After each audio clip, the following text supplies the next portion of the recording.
ছয়, শোকে অনিয়ন্ত্রিত মাতমকারী। পরিবার পরিজন আত্মীয় স্বজন ছেলে মেয়ে কলিজার টুকরা যদি হারিয়ে যায় মারা যায় তার জন্য কাঁদে। কেউ বুক চাপড়ায়, কেউ কপাল চাপড়ায়, কেউ গান গায়, কেউ একের পর এক সুন্দর করে গীতি কবিতার মতো এলাকা ভিত্তিক কথা বলে বলে কান্না করে। কি করে না? এটা আমাদের সমাজে আছে না নাই? রাসূলুল্লাহ সাল্লাল্লাহু আলাইহি ওয়াসাল্লাম বলেছেন, যারা এরকম করে বুক চাপড়াবে, জামা ছিঁড়ে ফেলবে, মাথা ঠুকাবে, বেশি করে কান্না করে মাতম করবে, তারা আমাদের দলভুক্ত নয়। কাঁদো বাঙালি কাঁদো, হাজার বছরের শ্রেষ্ঠ বাঙালি। যদি আমার বাবাও মারা যায় আমি আমার 3 দিনের বেশি শোক পালন করতে পারবো না।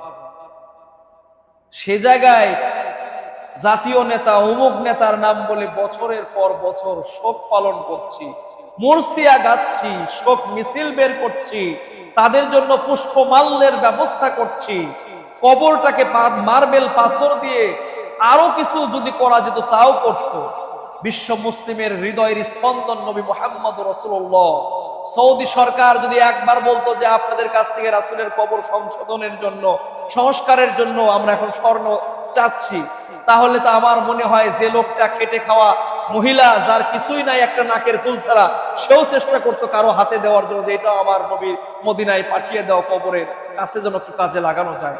এটা আমাদের আবেগ এবং ভালোবাসার জায়গা। কিন্তু বুঝতে হবে, ধর্ম আবেগ দিয়ে চলে না, ধর্ম আল্লাহ এবং তার রাসূলের বিধান অনুপাতে চলে।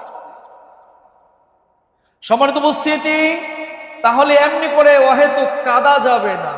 রাসূল সাল্লাল্লাহু আলাইহি ওয়াসাল্লাম বলেছেন, হাদিস সহিহ বুখারীর 2761 হাদিসের বর্ণনাকারী হচ্ছেন আব্দুল্লাহ ইবনে মাসউদ। তিনি বলছেন, লাইসা মিন্না, সে ব্যক্তি আমাদের দলভুক্ত নয়, মান জরাবাল খুদুদা, খদ্দুন মানে গাল, আর খুদুদ মানে গাল সমূহ, বহু বচন। মান, যে ব্যক্তি জরাবাল খুদুদ, গাল চাপড়ায়, ওয়া শাক্কাল জুয়ুব, জামা ছিঁড়ে ফেলে, ওয়া দাআ বিদাওয়াল জাহিলিয়া, জাহিলি যুগের মতো মাতম করে করে ডেকে ডেকে কথা বলে, ছন্দে ছন্দে কাঁদে, সে আমাদের দলভুক্ত নয়। তাহলে আমাদের আত্মীয় স্বজন, পাড়া প্রতিবেশী, ছেলে মেয়ে মারা গেলে আমরা এরকম মাতম করি কি করি না? বিশেষ করে মহিলারা এই মাতম যারা করবে তারা রাসূলের দলভুক্ত নয়। আপনি আমি কি রাসূলের দলের বহির্ভূত হতে চাই, না রাসূলের দলভুক্ত হতে চাই?